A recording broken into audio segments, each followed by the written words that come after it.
राधा जी के पैरों का चरणामृत क्यों पीना पड़ा था श्री कृष्ण को? श्री कृष्ण तथा राधा के प्रेम से कोई अनजान नहीं है।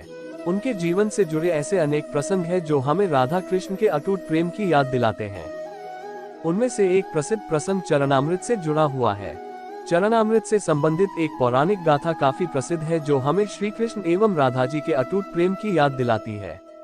कहते हैं कि एक बार नंदलाल काफी बीमार पड़ गए। कोई दवा या जड़ी बूटी उन पर बेअसर साबित हो रही थी।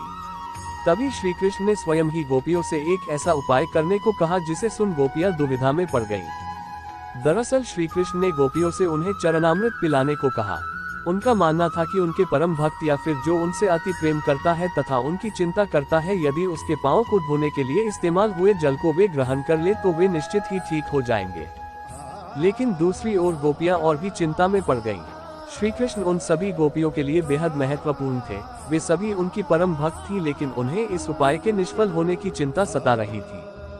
उनके मन में बार बार यह आ रहा था कि यदि उनमें से किसी एक गोपी ने अपने पांव के इस्तेमाल से चरणामृत बना लिया और कृष्ण जी को पीने के लिए दिया तो वह परम भक्त का कार्य तो कर देगी, परंतु किन्हीं कारणों से कान्हा ठीक न हुए तो उसे नर्क भोगना पड़ेगा।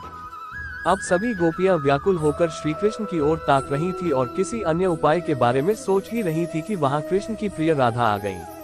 अपने कृष्ण को इस हालत में देख के राधा के तो जैसे प्राण ही निकल गए हो।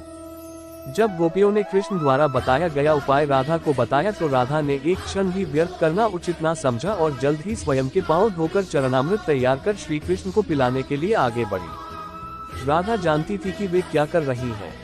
जो बात अन्य गोपियों के लिए भय का कारण थी, ठीक वही भय राधा को भी मन में था, लेकिन कृष्ण को वापस स्वस्थ करने के लिए वह नरक में चले जाने को भी तैयार थी। आखिरकार कान्हा ने चरणामृत ग्रहण किया और देखते ही देखते वे ठीक हो गए, क्योंकि वह राधा ही थी जिनके प्यार एवं सच्ची निष्ठा से कृष्ण जी तुरंत स्वस्थ हो गए। अपने कृष्ण को निरोग देखने के लिए राधा जी ने एक बार भी स्वयं के भविष्य की चिंता न की और वही किया जो उनका धर्म था।